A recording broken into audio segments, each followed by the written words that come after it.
Give your full attention to this update you are about to hear. I promise you are gonna learn something valuable from it. All right, let's go. Look at these two people you are seeing on the screen. The man by the right is Vincent Calabres, and the woman on left is Dr. Patricia Holloway. What you're about to hear was not just a crime of passion. It was the final act in something that began long before either of them understood what had truly happened.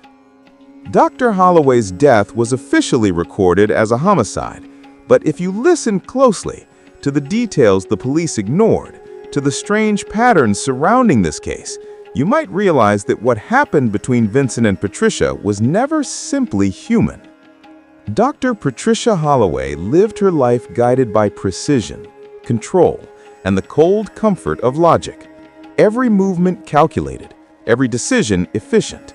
But she was also haunted, though she would never use that word. Late-night staff whispered about it, the surgical wing that grew cold whenever she entered, the monitors that flickered during her procedures, and the smell of lilacs that sometimes filled the operating room when no flowers were nearby. Lilacs, the same scent used in the memorial wreaths of her first fatal patient. She dismissed it all as superstition, but those who worked under her swore that sometimes, just before surgery went wrong, they heard a woman's voice, a soft foreign accent murmuring, "Please stop." Vincent Calabres never knew any of that. He only knew his mother, Rosa, had trusted Dr. Holloway with her life and that she never came home. The night after his mother's death, he woke to the smell of lilacs in his apartment. He didn't even own flowers. And he heard his mother's voice, calm, patient, saying only, "Don't be angry, Vinny, let it go." He didn't. In the months that followed, he tried to sleep, but the same smell returned again and again. He started hearing soft knocking from inside his mother's sewing chest, 3 taps like a heartbeat. Once, when he opened it, he swore he saw a single thread of red light twisting in the air before vanishing. He thought grief was making him crazy. Then the phone calls began. No one spoke on the other end, but the static hummed with something like breathing.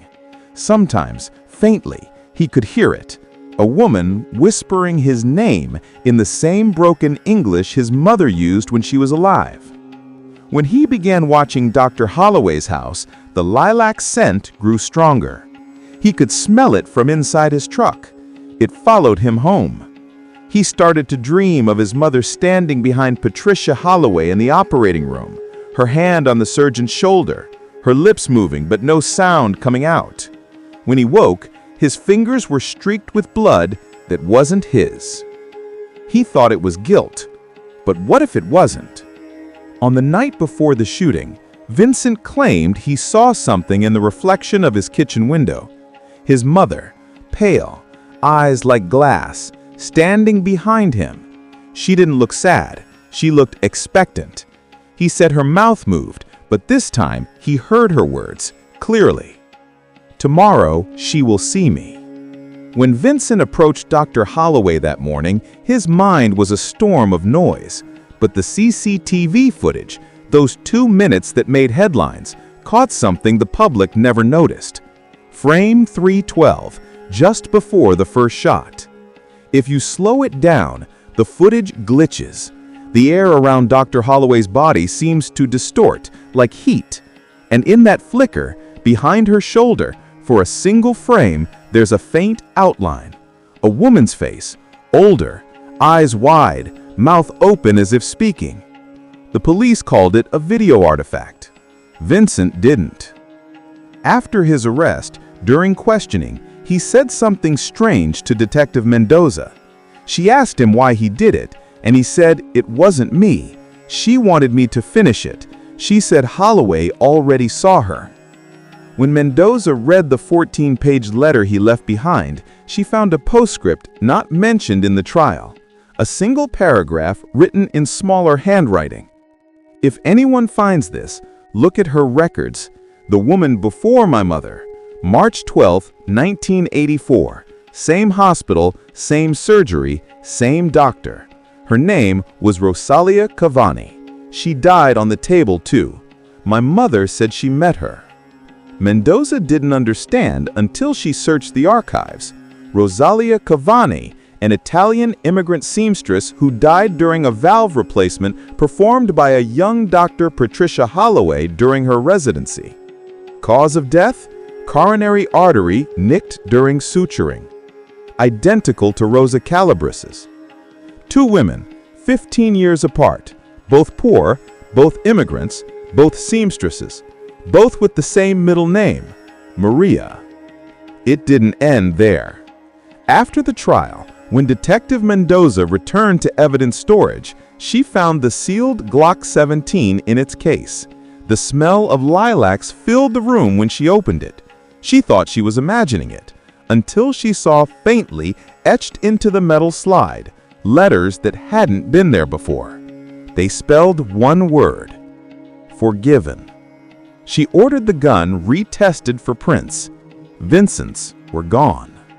In 2024, after 25 years in prison, Vincent Calabris was released.